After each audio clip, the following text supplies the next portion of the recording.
Kita baca surah Al-Kahfi ayat 1 hingga 10. A'udzu billahi minasy syaithanir rajim. Bismillahirrahmanirrahim. Alhamdulillahilladzi anzala 'ala 'abdihi al-kitaba wa lam yaj'al lahu 'iwaja. قيما لينذر بأسا شديدا من لدنه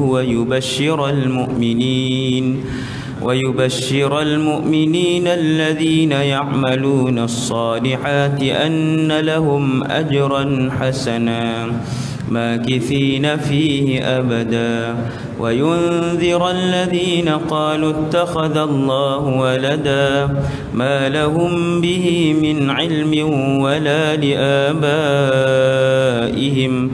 كبرت كلمة تخرج من أفواههم إن يقولون إلا كذبا فلعلك باخع نفسك على آثارهم إن لم يؤمنوا بهذا الحديث أسفا إنا جعلنا ما على الأرض زينة لها لنبلوهم أيهم أحسن عملا وإنا لجاعلون ما عليها صعيدا جرزا أم حسبت أن أصحاب الكهف والرقيم كانوا من آياتنا عجبا إذ أوى الفتية إلى الكهف فقالوا ربنا آتنا من لدنك رحمة وهيئ لنا من أمرنا رشدا صدق الله العظيم.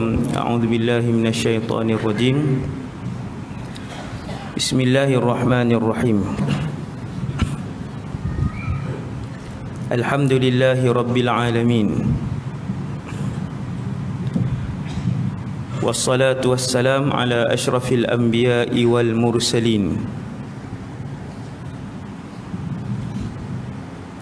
وعلى آله وأصحابه ومن تبعهم بإحسان إلى يوم الدين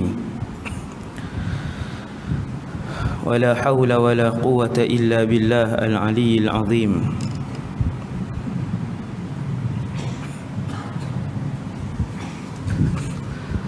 ولا حول ولا قوة إلا بالله العلي العظيم. ولا حول ولا قوة إلا بالله العلي العظيم. أما بعد. Pertama sekali nawaitul i'tikaf fi hadzal masjid sunnatan lillahi ta'ala.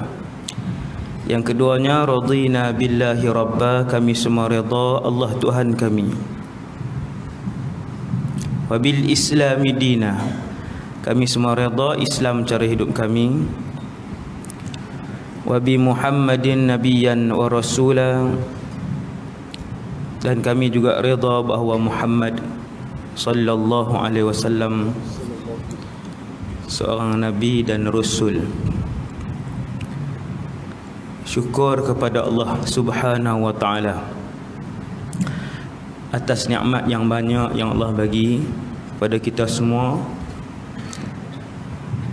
Yang paling besar sekali ialah nikmat iman dan Islam.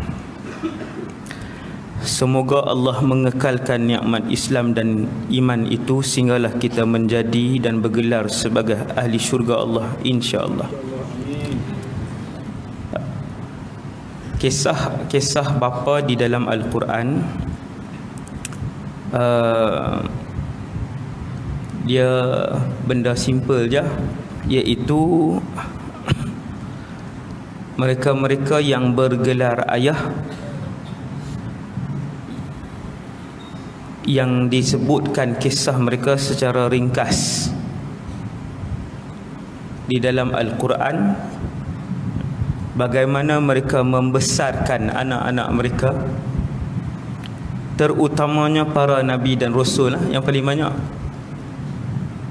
Sebab dalam Al-Quran ni tuan-tuan sekalian, ulama tafsir bagi kaedah, di dalam Al-Quran hanya disebut nama sebaik-baik orang ataupun nama sejahat-jahat manusia. Dua tu je. Tuan-tuan jumpa nama dalam Quran sama ada sebaik-baik nama ataupun sebaik-baik manusia orang tu, ataupun sejahat-jahat manusia. Contoh sejahat-jahat manusia yang disebutkan oleh Allah dalam Quran, Firaun. Contoh sejahat-jahat manusia yang disebutkan oleh Allah nama dia dalam Quran, Haman. Nama orang tu. Dan contoh sebaik-baik manusia yang disebutkan oleh Allah di dalam Al-Quran ialah Luqman. Walaupun ulama tak sepakat Luqman ni Nabi ke wali, Nabi tinggi lagi, ulama tak sepakat. Tetapi disebabkan oleh Allah SWT sebut dalam Quran, walaqad ataina Luqmanal hikmah, dan sesungguhnya kami telah memberikan Luqman. Allah spesifik nama itu, zaman bila dia hidup, berapa lama dia hidup, di negara mana dia hidup, wallahu alam. Tetapi apabila Allah sebut namanya, kami telah memberikan Luqman itu hikmah, kebijaksanaan. Maksudnya dia orang hebat.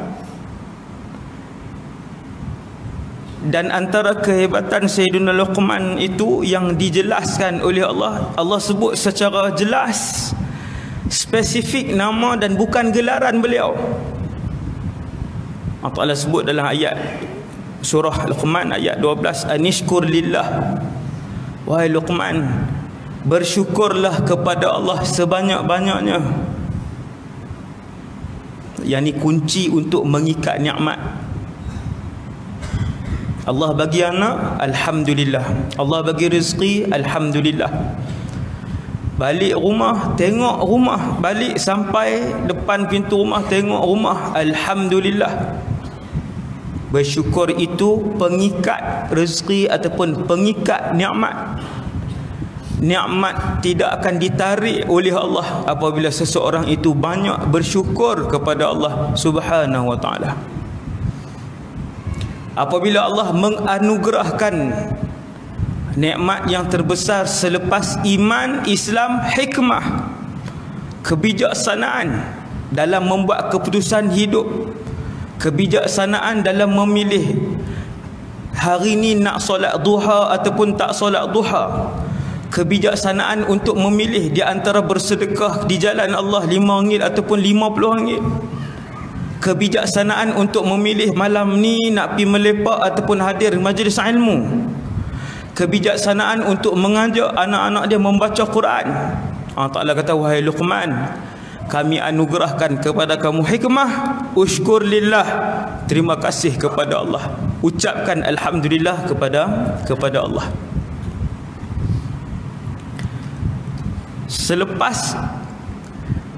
Selepas ayat Allah bagi hikmah kepada Luqman, terus Allah ceritakan kisah bagaimana Luqman membesarkan anak-anaknya. Tuan-tuan, yang 10 nasihat itulah. Saya tak baca semua. Kita tengok poin-poin yang penting saja. Wa idz qala Luqmanu libnihi wa huwa ya'idhuhu ya bunayya.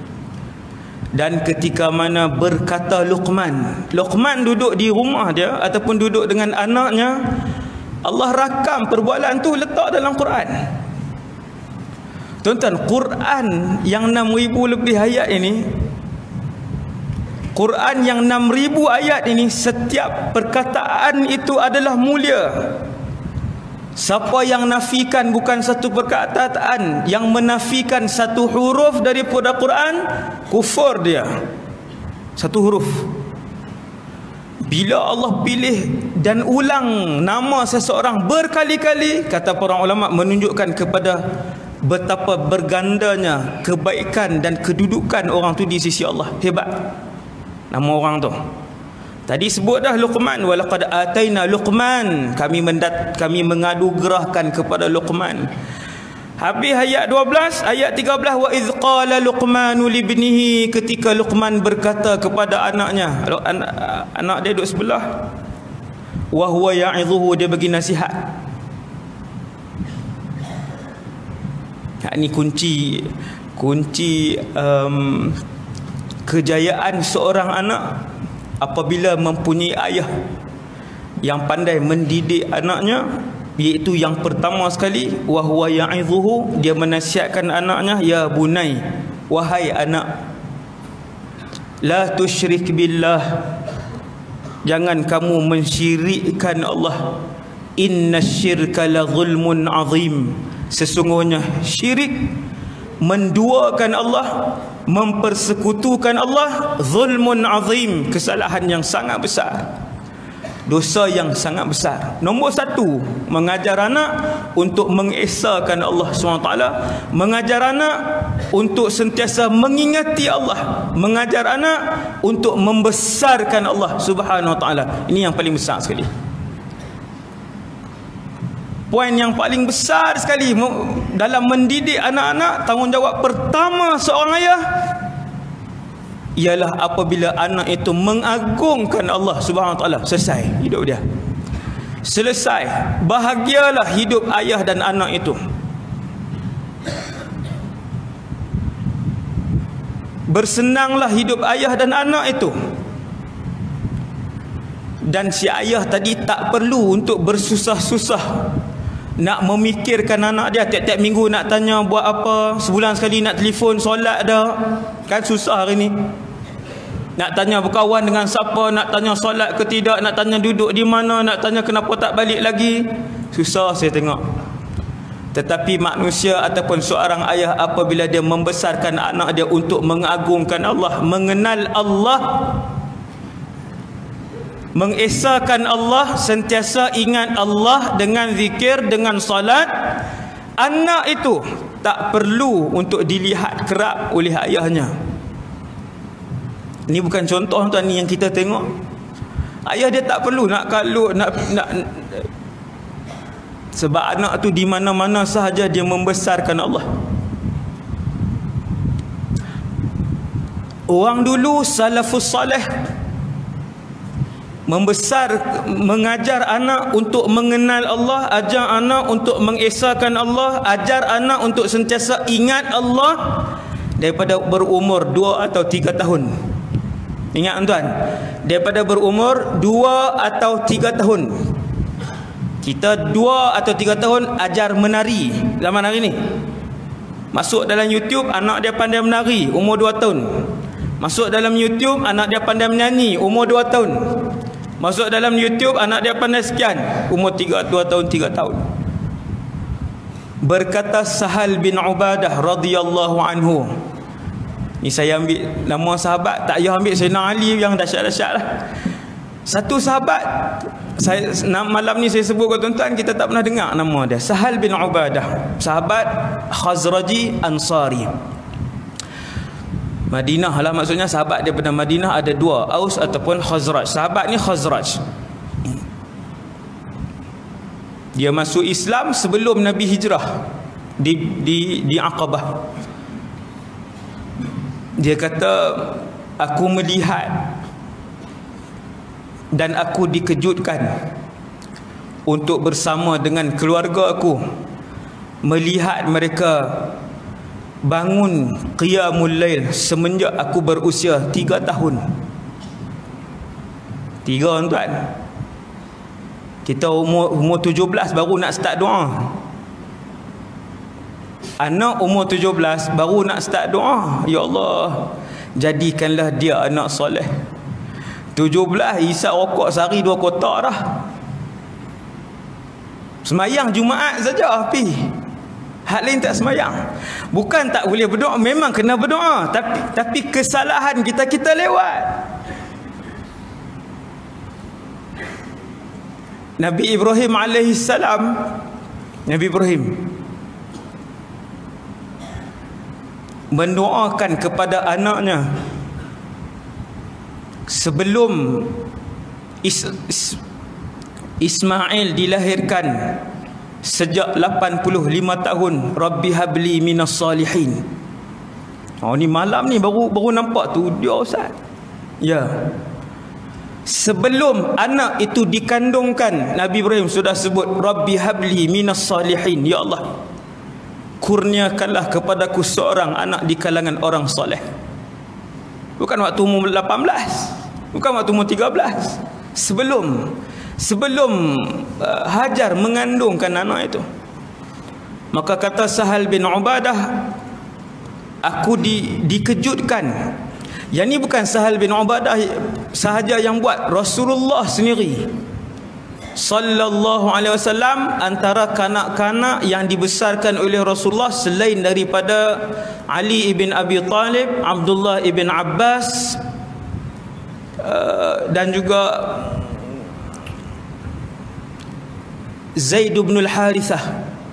Nah, ni 3 kanak-kanak yang dibesarkan oleh Rasulullah, kesemuanya menjadi panglima dan ulama yang hebat. 3 ni mufti di kalangan sahabat, 3 orang ni yang Nabi besarkan. Kata Abdullah bin Abbas, Nabi mengejutkan aku pada suatu malam. Ibnu Abbas ni kalau dia cerita dia dengan Rasulullah, bermaksud ketika itu dia kanak-kanak yang sangat kecil, kerana ketika Nabi wafat umur Ibnu Abbas 12 tahun. Waktu Nabi wafat 12 tahun, maksudnya kisah dia dengan Rasulullah darjah 5 atau darjah 4 atau darjah 3 atau darjah 2 atau darjah 1. Dan dia dimasukkan oleh Sayyidina Umar bin Al-Khattab sebagai ahli syura, anggota sahabat syura yang besar, yang 7 orang tu. Dia dimasukkan kerana keilmuannya yang tinggi, dan ketika itu usianya belum melebihi 15 tahun. Nabi wafat dia umur 12. Kemudian Sayyidina Abu Bakar memerintah sampai dia umur 14, kemudian dia masuk ahli syura. Nabi Sayyidina Umar tarik dia masuk sebab ilmu tinggi. Nabi kejutkan aku pada satu malam untuk bersama-sama dengan baginda solat malam. Ni sunnah yang mulakan. Bukan Sahal bin Ubadah yang ayah dia yang mulakan, tidak, ni Rasulullah. Para sahabat meneruskan delegasi ataupun cara bagaimana Rasulullah membesarkan anak-anak dengan menundukkan mereka di hadapan Allah Subhanahu wa taala. Kata Ibnu Abbas, aku dibangunkan oleh Rasulullah dan kemudian aku solat bersama dengan Rasulullah pada waktu malam semayang. Tapi tak ikut habislah, sebab Nabi solat setiap malam dengan 8 juzuk daripada Al-Quran. 8 juzuk yang kita baca setahun sekali tu. Setahun semalam Nabi baca satu malam sallallahu alaihi wasallam. Ketika Sahal bin Ubadah dia bangun malam bersama dengan ahli keluarga, Allahu Akbar. Ni kalah terus kita. Kita bukan ahli keluarga, ketua keluarga pun tak bangun, ahli keluarga apa? Ayah pun tak bangun. Nak ahli keluarga macam mana? Hasbunallah wa ni'mal wakil. Di sini kesalahan kita. Ni kunci dia ni. Malam ni nak tunjuk di sini salah kita. Di sini.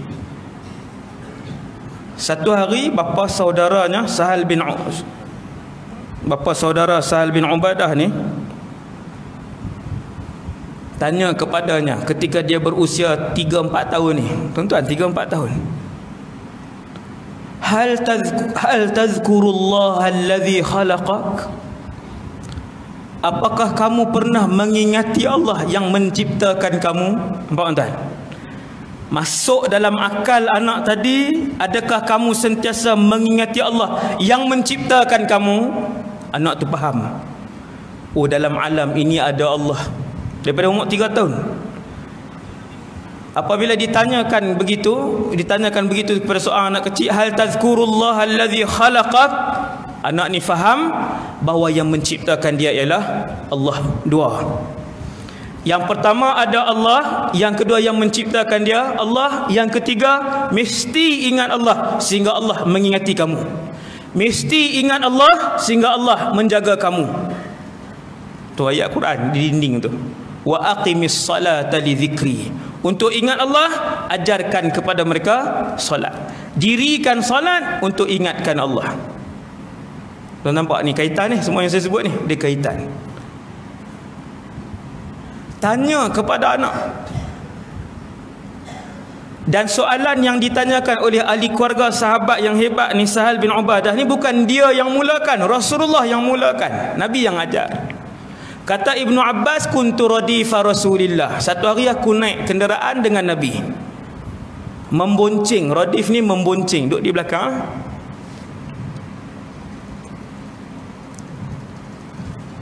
Nabi tengok muka Ibnu Abbas, Nabi tanya, ya ghulam. Nabi sebut kepada dia, ya ghulam, wahai anak kecil. Ghulam dalam bahasa Arab perkataan yang merujuk kepada seorang kanak-kanak yang berusia bawah 15 tahun. Masih kecil lah. Ya ghulam, tuan-tuan tengok apa Nabi sebut kepada anak kecil ini. Sama macam nasihat yang dilakukan oleh keluarga Sahal bin Ubadah. Ya ghulam, inni u'allimuka bi kalimatin. Wahai anak, dengar, aku nak ajar kepada kamu beberapa perkara. Ya ghulam, wahai anak. Tuan-tuan tengok kepada budak yang umur darjah 2, darjah 3, apa Nabi ajar? Ihfazillah yahfazka. Jaga Allah, Allah jaga kamu. Kita kata tinggi tu ustaz, umur 16 baru kami sebut benda tu. Sebut apa? Umur 20 pun tak pernah sebut dengan anak. Yang kita ajar tuition untuk dapat A. Yang kita ajar ambil lesen kereta. Yang kita ajar macam mana cara nak ke laut. Yang kita ajar ihfazillah yahfazka. Wahai anak, jaga Allah, Allah jaga kamu. Ihfazillah tajidhu tujahak. Jaga Allah, kamu akan mendapati Allah sentiasa bersama dengan kamu. Tuan-tuan, karena anak-anak ni di mana sahaja mereka, bangsa apapun mereka, tuan-tuan sebut daripada kecil benda tu akan tertanam di dalam otak dan hati mereka, walaupun waktu kita sebut tu mereka sedang bermain pasir. Mesti dia akan faham satu hari nanti, dia akan aplikasikan ayat itu dalam kefahaman kehidupan dan pendirian kehidupan dia, pendirian dia satu hari nanti. Mesti dia akan amalkan benda tu. Dia dengar, sebab setiap hari diulang perkataan tu dalam minda dia. Dia akan jadikan benda tu pendirian dia. Ini yang Nabi buat. Maka ini yang dilakukan oleh para sahabat. Kata Sahal bin Ubadah, ahli keluarga dia tanya, bapa saudara dia tanya dia, pernahkah kamu mengingati Allah yang menciptakan kamu? Budak kecil ni yang tidak dia ajar benda-benda yang merapu ni, dia tanya bapa saudara dia, kaifa azkurullah, bagaimana untuk aku sentiasa mengingati Allah? Pak saudara dia kata, setiap kali kamu nak tidur, sebutkan di dalam hatimu tanpa menggerakkan lidahmu, Allahu ma'i, Allah bersamaku, Allahu syahidi, Allah menyaksikan aku. Dah ulang tiap-tiap malam, dia ingatkan anak dia, ulang tiap-tiap malam, ulang Allah bersama aku, Allah melihat aku, Allah bersama aku, Allah melihat aku, Allah bersama aku, Allah menyaksikan aku. Anak ni dia sebut. Sampai satu tempoh dia kata sebut 7 kali. Sebut lebih banyak. Sehinggalah kata Sahal bin Ubadah, aku merasakan kemanisan perkataan yang dahulunya aku sebut dalam keadaan aku tidak faham makna perkataan itu. Sehinggalah suatu ketika aku menyebutkan kepada diriku, atau bapa saudaraku sebutkan kepada aku, wahai Sahal, adakah apabila seseorang yang telah yakin Allah bersama dengannya, dan adakah apabila seseorang itu telah yakin Allah sentiasa melihatnya, dia mampu lagi untuk melakukan maksiat dan mungkar kepada Allah? Kata Sahal, aku tidak lagi mampu untuk melakukan kemungkaran kepada Allah setelah setiap hari aku dididik, disebut, diyakinkan Allah melihat aku, Allah bersama dengan aku. Kita tak pernah ulang. Kita bagi laptop, bagi handphone, baby shark 5 minit, 10 minit, 15 minit nak bagi budak tu diam. Boy. Nantilah ustaz, pelajaran agama tentang Allah Ta'ala ni bila dia dah umur 14 tahun, 15 tahun. Bukan buka kitab akidah tuan. Bukan saya suruh buka mengajak matan Jauharah Tauhid, kan? Bukan ulas matan 114 bait itu satu persatu, bukan yang itu, bukan yang mendalam. Sebut yang tadilah yang para sahabat sebut ni. Yang seperti Luqman sebut kepada anak dia, ya bunai la tusyrik billah, jangan mensyirikkan Allah, jangan menduakan Allah. Benda umum. Subhanallah. Dan begitulah Sayyiduna Ibrahim alaihi salam. Itu raya haji semua orang cerita. Banyaklah orang sebut kisah ni kan, yang masyhur, iaitu bila Nabi Ibrahim, Allah uji dia, tak dapat anak. Ujian para nabi ni banding dengan kita akan rasa seolah-olah kita tidak diuji lagi oleh Allah. Tuan-tuan, kalau rasa berat dalam hidup dengan ujian yang Allah bagi kehidupan seharian ni, baca kisah tentang ujian para nabi dan rasul. Kita akan rasa ringan. Kita akan nampak ujian kita kecil di hadapan ujian para nabi dan rasul. Tuan-tuan, Nabi Ibrahim setampan manusia. Wajah dan tubuhnya seperti Muhammad sallallahu alaihi wasallam. Tampan mana tuan? Wajah dan tubuh Nabi Ibrahim setampan Rasulullah. Saiz kaki sama, saiz badan sama, muka sama, hampir sama dengan Rasulullah. Kemudian bila berkahwin dengan satu orang wanita, isteri pertama Sarah ini pula wanita kedua tercantik alam. Sarah, tuan, maklumat ni. Sarah ialah wanita kedua tercantik alam ini selepas Hawa alaihassalam. Hawa yang pertama, wanita tercantik dunia, Hawa alaihassalam. Waktu tu tak ada spa lagi lah, Fair and Lovely pun tak ada, tapi dia paling cantik. Nombor 2 Sarah.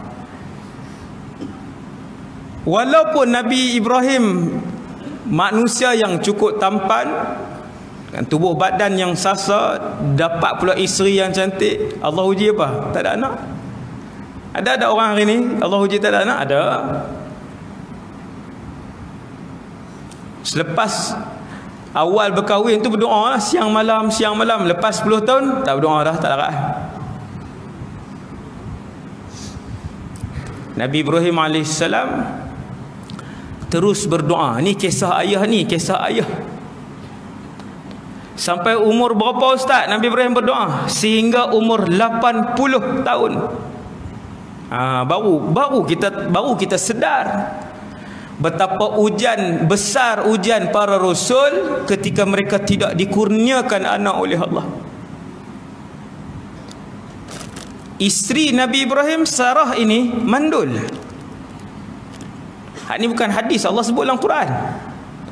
Sarah itu mandul. Walaupun dikurniakan seorang isteri yang tak boleh melahirkan anak, mustahil melahirkan anak, Nabi Ibrahim tetap berdoa. Nampak tuan? Keimanan yang tinggi dan baik sangka yang tinggi daripada Nabi Ibrahim alaihissalam. Sampailah Nabi Ibrahim berkahwin dengan isteri yang kedua, Hajar. Isteri pertama Sarah, isteri kedua Hajar. Berkahwin dengan Hajar, selepas satu tempoh dapat anak. Ni yang dapat Ismail. Tuan-tuan bayang, satu orang selepas sampai umur 85 baru dapat anak. Macam mana kasih ayah itu kepada anak itu? Kita dalam masjid ni pun alhamdulillah kita semua pun ada perasaan kasih dengan anak. Sayang anak kita ada. lebih banyak kasih kepada anak lebih daripada kita ialah para nabi dan rasul, sebab dia rasul. Kasih sayang dia jauh lebih tinggi daripada kita kerana dia rasul. Sebab tu Allah lantik dia menjadi rasul. Antara kemuliaan akhlak dia, kasih dia tinggi, sayang dan ihsan dia kepada makhluk sangat tinggi. Sebab tu Nabi sampai binatang-binatang pun mengadu kepada Rasulullah bila sakit dan sebagainya. Binatang, itu kisah lain lah tu. Jadi Nabi Ibrahim bila dapat Ismail, Allahu Akbar, anak sulung daripada isteri nombor 2, isteri yang kedua, anak sulung. Baru sampai kisah ketika Ismail berusia beberapa bulan, Allah arahkan kepada Nabi Ibrahim untuk bawa Ismail dan Hajar itu ke suatu tempat yang Nabi Ibrahim pun tak tahu ke mana, di mana tempat itu. Dia pun tak pernah pergi. Ni ayah ni, pengorbanan ayah. Dia pun tak tahu nak ke mana tempat, bukan arah tu dia tahu tempat itu di mana, tempat itu tempat apa. Ketika wahyu itu turun, Nabi Ibrahim di Palestin, sinilah kita kata di hujung meja ni. Dan tempat yang dimaksudkan oleh Allah, diarahkan oleh Allah tu di Mekah sini hujung ni. Palestin nak ke Mekah lebih kurang 2000 km. Train nasional tak ada, plus liner tak ada, mara liner tak ada, Air Asia lagi jauh. Ni EF5 pun tak ada. Y15 baru keluar lagi baru tak ada. Tuan-tuan, Palestin, Mekah 2000 km, padang pasir yang membunuh siang ataupun malam. Ayah, ini kisah ayah. Dah sudahlah Allah uji Nabi Ibrahim ni setelah bersabar lebih 60 tahun. Kita katalah 60 tahun bersabar, baru Allah bagi anak, baru Allah kurniakan anak. Allah suruh bawa dah anak yang diarahkan oleh Allah untuk dibawa itu pula masih menyusu, baru berusia 2 atau 3 bulan. Tuan-tuan, 3 bulan ni kira baru bangun lah. Baru habis pantang, baru yang ibu tadi, yang anak tadi masih menyusu lagi dengan ibu dia, masih kecil. Taat ayah tadi kepada Allah, kerana apabila kalian nak Allah menjaga ahli keluarga kalian, si ayah tadi mesti taat kepada Allah, melebihkan Allah daripada ahli keluarganya. Yang ni kaedah, ini kisah ayah di dalam Al-Quran. Nak Allah jaga ahli keluarga, walaupun kita tak ada, manusia seorang pun tak ada, taat Allah, lebihkan Allah daripada seluruh dunia ini. Maka kaedah ini yang dipegang oleh Nabi Ibrahim. Dia bawa Hajar, baru berkahwin,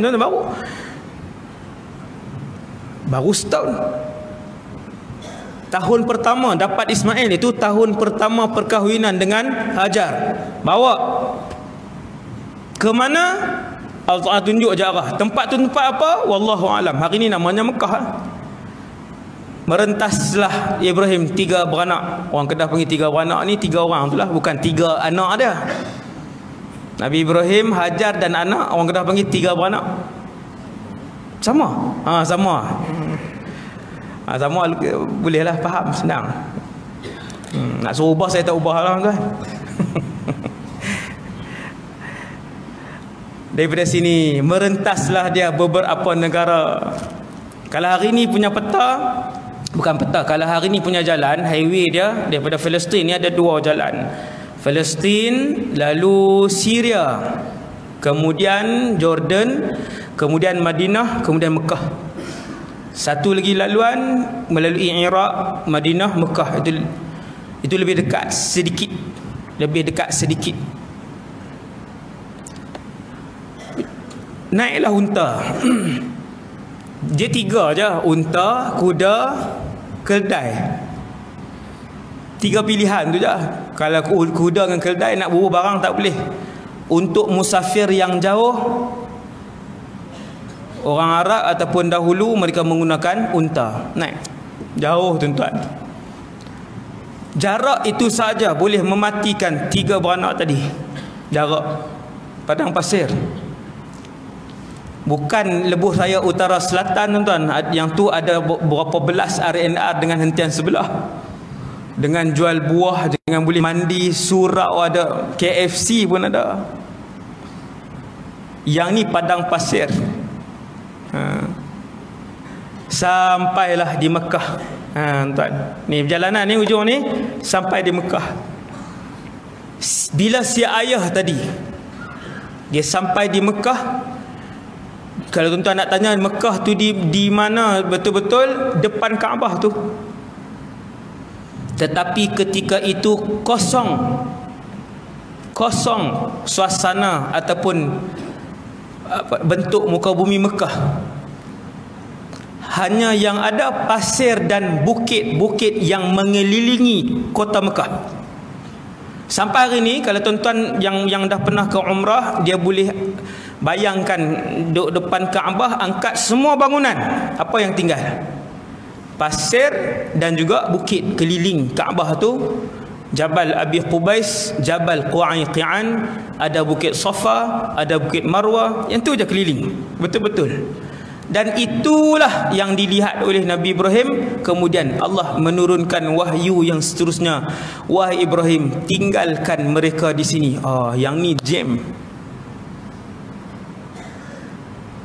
Setelah melihat depan dan belakang, setelah melihat kanan dan kiri, Nabi Ibrahim tidak pun mengambil masa walaupun segerat hari.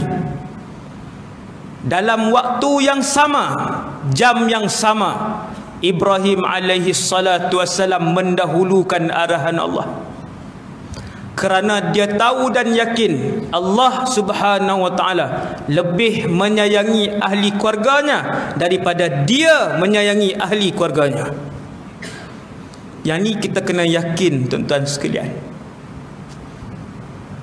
Kerana kita ketika menjadi ayah dan ibu, kalau anak-anak kerap melakukan kesalahan, mulut kita juga akan mengeluarkan perkataan dan doa yang tak elok. Betapa kurang kasih dan rahmat kita.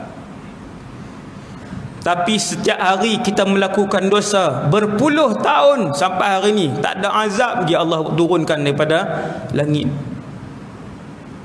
Sebab tu ketika Rasulullah duduk di satu kawasan yang orang begitu ramai, perang, seorang wanita kehilangan anak kecil. Kehilangan anak kecil. Selepas beberapa hari, wanita tu jumpa anak dia. Dia duduk di hujung sana, anak kecil dia di hujung sana. Nabi duduk di tengah dengan sahabat. Berlari si ibu tadi, anak kecil tadi tengok mak dia berlari, menangis-nangis. Si ibu pun menangis-nangis. Risau, rindu dan kasih dengan anak. Bila berjumpa, peluk dengan erat sambil kedua-duanya mengalirkan air mata yang laju. Nabi dengan sahabat sampai menangis tengok. Nabi kata, adakah kalian boleh bayang bahawa ibu itu akan melemparkan anaknya masuk ke dalam api? Apakah pendapat kalian bahawa ibu yang sedang mendukung dan mengerat, memeluk erat anaknya itu sanggup untuk melemparkan anaknya ke dalam api? Sahabat kata, tidak.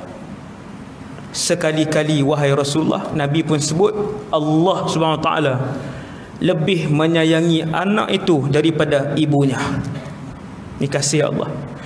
Bila Nabi Ibrahim Allah suruh tinggal tu, ketika tu juga dia turun anak dia, turunkan isteri dia. Dia serahkan makanan, dia serahkan air. Makanan itu bukanlah satu tan roti, tetapi berapa puluh biji kurma yang dia letakkan dalam satu bekas, dan juga satu bekas lagi diisikan di dalamnya air. Kedua-duanya bekas daripada kulit. Hajar tengok Nabi Ibrahim. Kemudian dia naik balik kenderaan dia. Ketika itu Hajar tahu Ibrahim dalam perjalanan untuk meninggalkan mereka.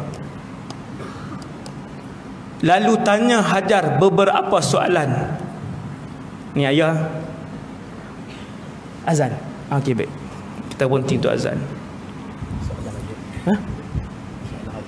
Ya, baik, insya-Allah. Bismillah.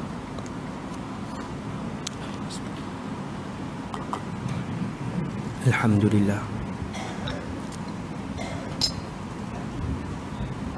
Allahu Akbar, Allahu Akbar. Allahu Akbar, Allahu Akbar, Allahu Akbar.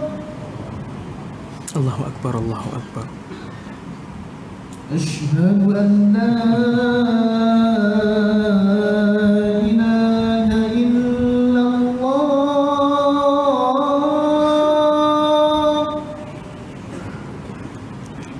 أشهد أن لا إله إلا الله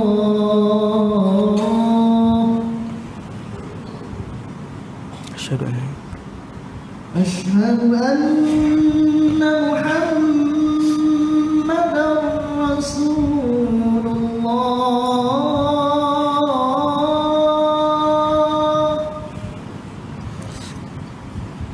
أشهد أن محمدا رسول الله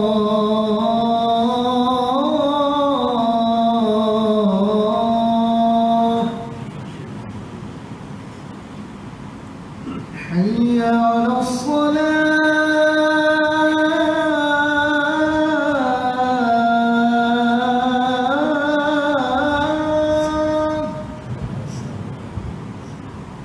حي على الصلاة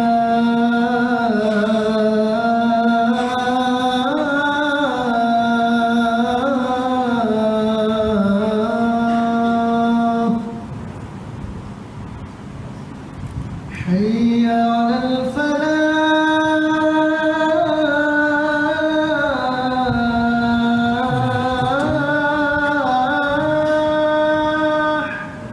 لا حول ولا قوة. حي على الفلاح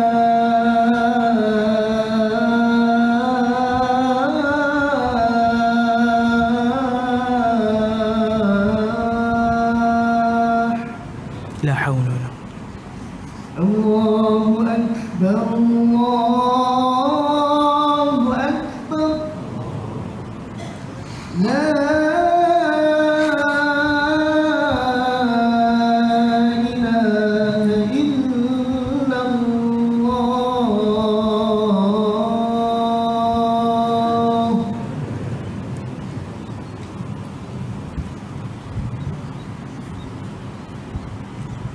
اللهم رب هذه الدعوة.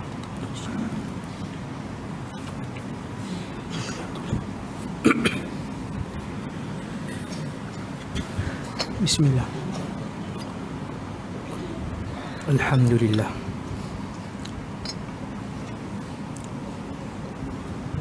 Di mana tadi? Berhenti di mana tu? Soalan.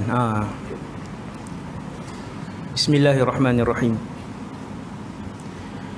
Jadi Nabi Ibrahim alaihissalam terus mendahulukan arahan Allah. Daripada sini kita nak tengok seorang ayah ketika dia mendahulukan Allah Subhanahu Wa Taala, apa ganjaran yang akan diberikan oleh Allah. Tuan-tuan, para nabi dan rasul dia pun tak tahu ending ujian tu bagaimana. Yang ni kena faham. Rasulullah ketika masuk dalam perang Uhud, Nabi pun tidak tahu bagaimana ending Uhud itu. Nabi pun tidak tahu bahawasanya daripada atas kepala Nabi akan luka dan darah akan mengalir sampai ke hujung kaki dalam perang Uhud. Nabi pun tak tahu. Begitulah Nabi Ibrahim bila Allah uji tu, Nabi Ibrahim pun tak tahu kisah ni akan berakhir bagaimana, tidak tahu. Tetapi satu saja keyakinan kita semua sebagai menjalani peranan sebagai seorang ayah, apabila Allah uji, ia pasti untuk kebaikan dunia dan akhirat, mesti. Walaupun ujian tu tak masuk akal, Ustaz. Ujian masuk akal apakah yang diberikan oleh Allah kepada Nabi Ibrahim bila Allah arahkan Nabi Ibrahim untuk tinggalkan anak dan isteri dia yang baru berusia beberapa bulan. Tuan-tuan, satu tempat padang pasir yang tak ada manusia, 100 kilo ke depan, 100 km ke belakang, 100 km ke kanan dan ke kiri. Tidak ada manusia, bahkan tidak ada binatang, setitis air pun tidak ada di kota Mekah. Masuk akal lagi tinggal. Saya dan kita semua malam ini, kalau Allah bagi ujian yang sama, nescaya kita semua tak lepas.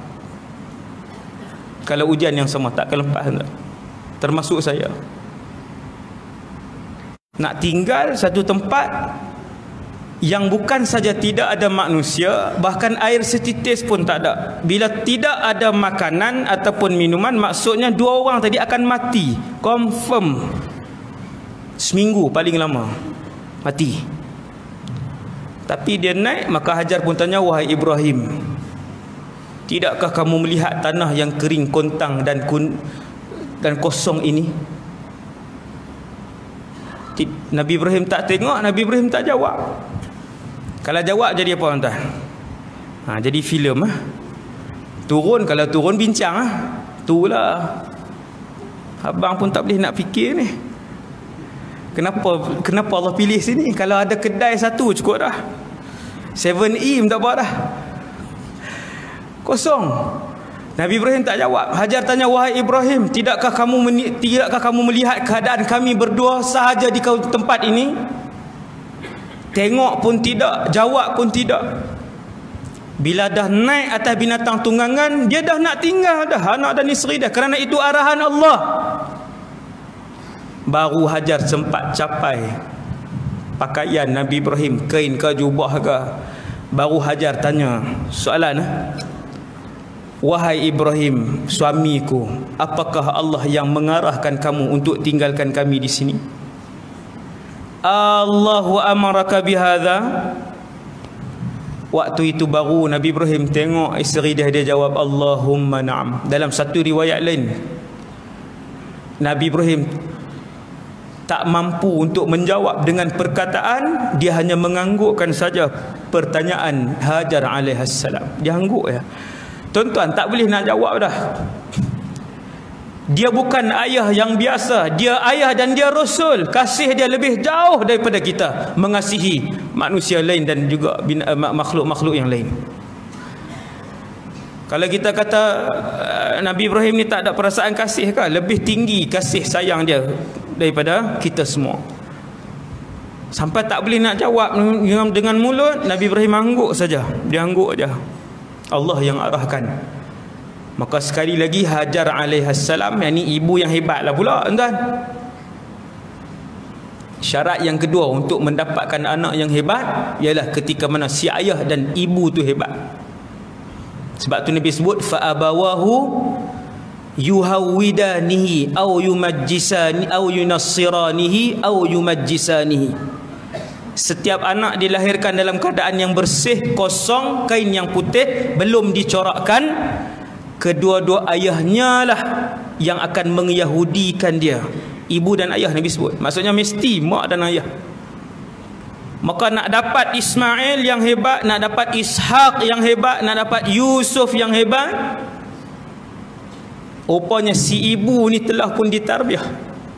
Maka jawab Hajar alaihissalam bila suami dia kata, ya Allah yang arah. Hajar jawab, idzan lan yudayyi'ana Allah. Kalau Allah yang arahkan kamu wahai Ibrahim, Allah tidak akan tinggalkan kami. Boleh sebut tuan perkataan tu? No, itu 2 orang tuan, Hajar dengan bayi. Cuba test tengok AJK Masjid At-Taqwa Durian Burung. Kan? Tinggal kat hutan mana-mana ke? Tak payah bagi apa. Plastik je, makanan sikit, air sikit. La ilaha illallah. Nak keluarkan perkataan Allah tidak akan tinggalkan kami, lahir dan terbit daripada jiwa yang penuh iman dan yakin dengan Allah, baru boleh keluar di mulut. Sebab yang keluar di mulut ini sama ada baik ataupun buruk, benda yang tersimpan dalam hati. Orang yang mulut dia tiap-tiap hari mencarut perkataan yang keji, hati dia begitu rosak dan kotor. Tuan-tuan, maka hajar, dia sebut Allah tak akan tinggalkan kami. Subhanallah. Tuan-tuan, 7 hari mesti mati ataupun 5 hari mesti mati, kerana tempat itu sebatang pohon pun tiada. Tuan-tuan, malam tu nak tidur mana? Malam tu, bukan selepas 5 hari, malam itu. Maka makanan yang dibekalkan oleh Nabi Ibrahim tadi, kata para ulama, habis malam hari tu, yang hari yang sama habis. Tuan-tuan, kurma bukan kurma sekotak. Satu kotak yang tuan-tuan nak beli tu, Yusuf Tayyub pula tu, sedap.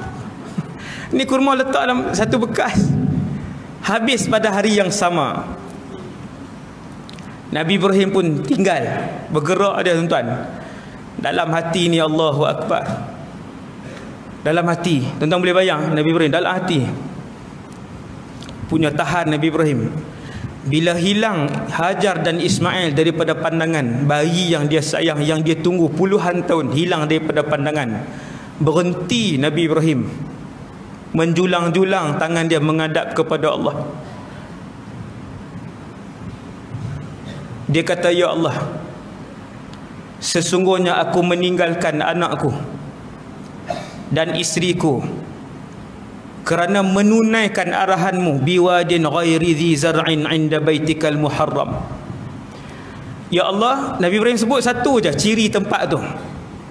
Aku tinggalkan mereka di satu tempat yang kamu arahkan, ya Allah. Tempat itu Nabi Ibrahim dia tak sebut panjang-panjang. Satu lembah yang tidak ada walaupun rumput yang kecil. Itu bukan pokok, rumput pun tak hidup tempat tu. Zar'un.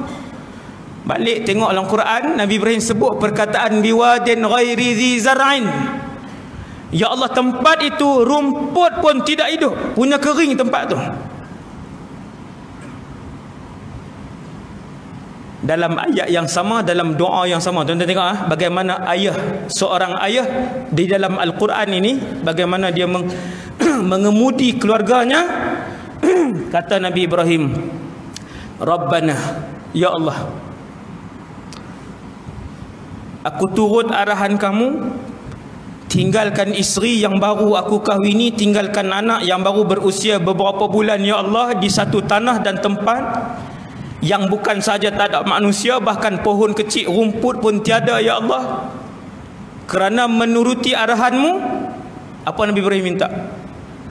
Ya Allah, suruhlah Jibril hantar sehari sekeping roti. Ya Allah, suruhlah Jibril hantar sehari sebotol air. Tak ada.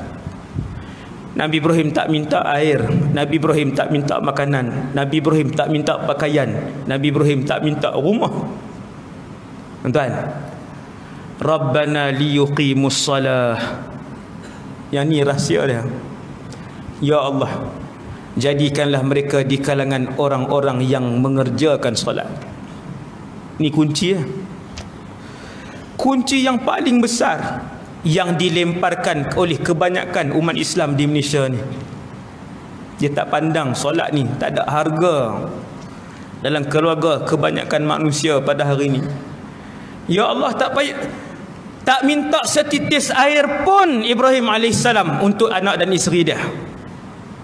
Rabbana liyuqimus salah, ya Allah, jadikan mereka di kalangan yang mendirikan solat. Aku tahu sekiranya mereka menghadap kamu, ya Allah, sekiranya mereka rakaat dan sujud kepadamu, ya Allah, sekiranya mulut mereka dibasahi dengan zikir dan menyebut namamu, ya Allah, kamu yang akan menjaga mereka. Mereka pasti hidup, mereka pasti bahagia, mereka pasti senang. Ini kunci dah. Habis Nabi Ibrahim pun turun tak ada tangan dia, Allah makbulkan doa dia. Sampailah kisah lain, si ayah tadi duduk di Palestin. Saya tak ceritalah, ni panjanglah cerita dia hajar buat apa semua tu, tuan-tuan tahu. Sampailah Nabi Ismail ni membesar, dah boleh berjalan, dah boleh buat kerja rumah, kata para ulama. Falamma balagha ma'ahu sa'i, dah boleh buat kerja rumah, dah pandai pergi cari dah, tapi belum melebihi umur baligh. Nabi Ibrahim datang semula. Tuan-tuan tahu apa Allah uji Nabi Ibrahim? Allah uji Nabi Ibrahim sepanjang Hajar dan Ismail berada di sana, hanya beberapa kali saja Allah mengizinkan Ibrahim untuk menziarahi anak dan isterinya. Allahu Akbar. Ziarah tapi dia duduk lama. Sekali ziarah dia duduk lama sikit, balik. Kemudian Allah izin ziarah kali yang kedua. Izin ziarah kali yang ke berapa, 4 ataupun yang ke-5, tu yang kisah korban tu.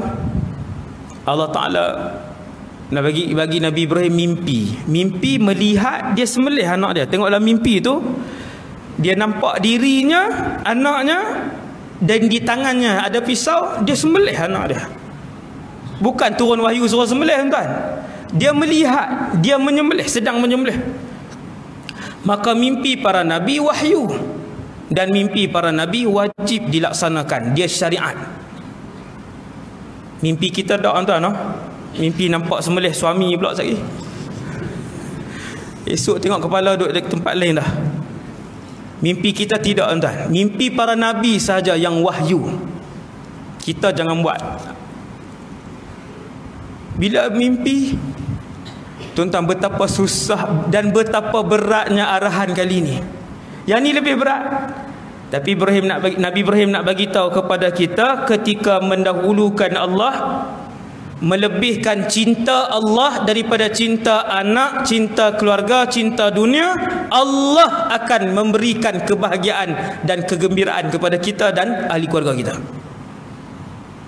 Yang ni kaedah, tuan. Ini kaedah kisah ayah di dalam Al-Quran. Maka Nabi Ibrahim pun esokkan harinya, dia pun ajak anak dia, bukan di kota Mekah, rumah dekat dengan Kaabah. Tetapi waktu tu Nabi Ibrahim bawa anak dia ke Mina. Orang yang pernah pergi umrah daripada dibawa lah. Mina ni jauh sikit, bukan jauh, dalam berapa kilometer sahaja daripada kota Mekah, taklah jauh sangat. Bawa ke sana, waktu itulah datang iblis. Tuan-tuan, iblis ni dia akan mai ketika mana para nabi dan rasul diuji dengan ujian yang berat. Antaranya ketika mana Ayub alaihi salam. Nabi Ayub ni rasul yang jutawan.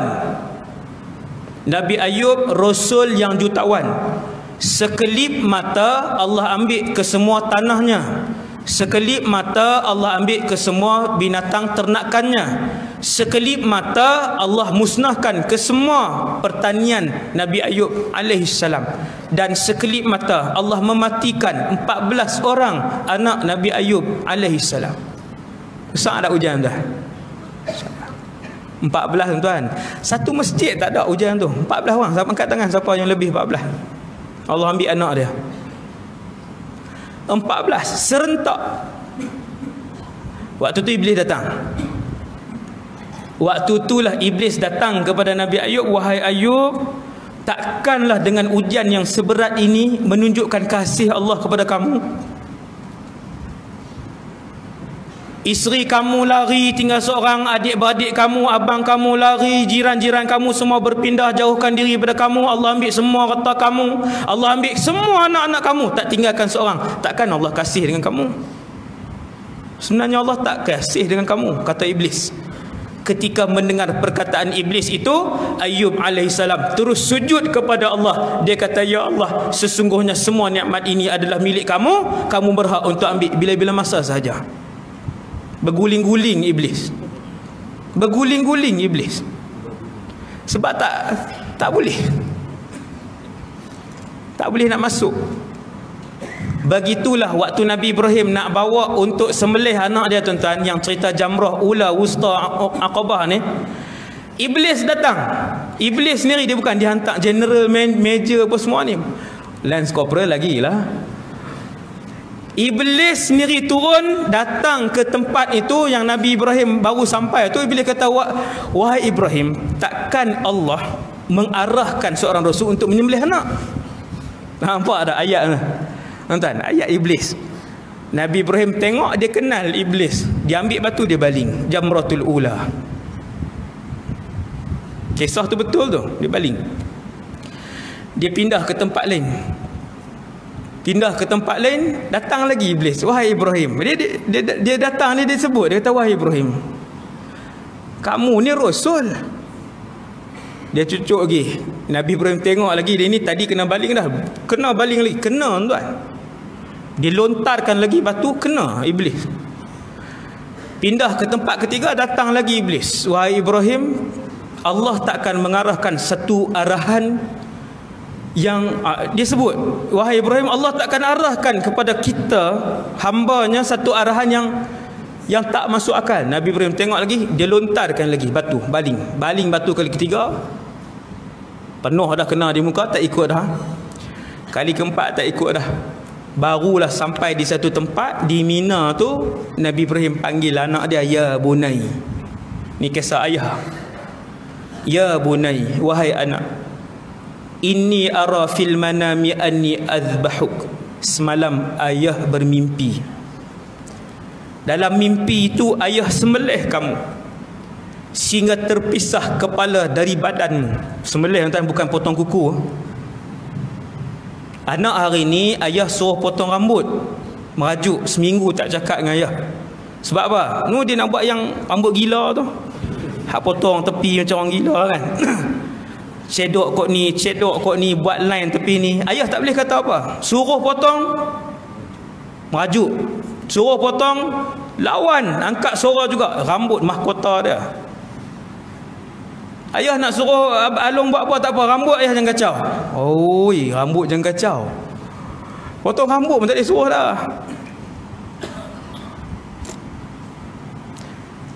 Tuan-tuan, betapa lemahnya iman kita hari ni. Ini nak minta dengan anak untuk potong kepala. Tuan-tuan, sejujurnya tuan-tuan, kalau ayah saya pun minta untuk potong tu, saya lari awal lagi. Kalau umur macam ni pun. Kau ustaz macam mana ustaz? Lari sekali ustaz. La ilaha illallah. Potong tuan-tuan, potong. Walaupun 5 saat, pisau. Bukan simbolik, arahan ini bukan simbolik. Yang baik-baiknya si ayah yang bernama Ibrahim ini, dia panggil anak dia, fanzur madza tara. Wahai Ibrahim, apa pendapat kamu? Tanya pendapat anak tuan. La ilaha illallah. Anak bila ayah dia tanya, besar tak hati dia? Besar. Dia seronok, dia rasa dihargai. Nah, kita tanya pendapat anak kita. Jangan. Kan? Tak tanyalah kita. Wahai anak, aku nak laksana arahan Allah untuk sembelih kamu. Apa pendapat kamu? Fanzur madza tara. Allah rakam ayat yang hebat itu dalam Quran. Allah letak dalam Quran. Cuba tengok ayah yang bernama Ibrahim. Si anak tadi jawab, ya abati, wahai ayah. Tuan-tuan, umur bawah 15. Sama ada darjah 6, darjah 5, tingkatan 1. Si anak tadi jawab, ya abati, if'al ma tu'mar. Ayah buat apa yang Allah suruh ayah lakukan. Satajiduni, ayah akan mendapati Ismail. InsyaAllah. Alim lagi tuan-tuan, sudahlah beriman, alim pula anak ni. Satajiduni insya-Allah, ayah akan mendapati Ismail insya-Allah minas sabirin, di kalangan orang-orang yang bersabar. Sabar ketika mana pisau sedang diheret, ditusuk ke bawah dan ke atas di leher dia. Insya-Allah Ismail sabar insya-Allah. Kedua-duanya manusia, kedua-duanya punya kasih dan takut. Kasih kepada ayah, ayah kasih kepada anak, takut untuk melaksanakan arahan memotong dan memenggal kepala anak sendiri. falamma aslama wa tallahu lil jabin, kata Allah, dan ketika mana kedua-duanya telah pun redha dengan Allah. Ayah redha dengan Allah, anak redha dengan Allah. Nabi Ibrahim pun bentangkan anak dia di bawah. Kisah ni tuan-tuan dengar berapa puluh kali dah. Nganga teruk sangat saya tengok kan. Cuma kita ulang sikit je. Bila Ibrahim dia lentangkan anak dia, tallahu lil jabin, dia tolakkan badan anak dia perlahan-lahan untuk tidak melihat muka anak dia. Dia tolak ke sana. Dia duduk di belakang, dia tolak begitu. Duduk pada sinilah. Ni badan anaknya, tolak begitu. Duduk di leher. Kedua-duanya dah redha dengan Allah. Dia pun mula dengan bismillah menurunkan pisau tu ke bawah. Potong. Tapi pisau tu tak makan. Kemudian ditarik ke atas. Pisau itu tidak berfungsi. Kemudian diturunkan ke bawah. Baru turun ayat wa nadainahu ayya Ibrahim. Dah potong berapa kali dah, baru turun wahyu, wahai Ibrahim, kami uji saja kamu. Kan? Kalau kita duk tunggu waktu asar tu bila nak turun wahyu ni? Kan? Baru sedap si waktu asar, nasib baik turun awal. Ni dah buat tuan-tuan, dah turun dah pisau tu beberapa kali, baru Allah Ta'ala turunkan wahyu. Kami pun memanggil Ibrahim, ya Ibrahim, wahai Ibrahim, qad saddaqta ru'ya, kamu telah melakukan apa yang telah kami arahkan. Itu adalah ujian saja pada kami. Kemudian digantikan dengan binatang kibas tadi daripada syurga tadi. Sembelihlah di situ. Jadi Nabi Ibrahim alaihissalam nak ajar kepada kita semua bahawasanya ketika seorang ayah mendahulukan Allah, maka Allah akan menjaga ahli keluarganya, insya-Allah. Siasat kadar tu dulu cara ringkas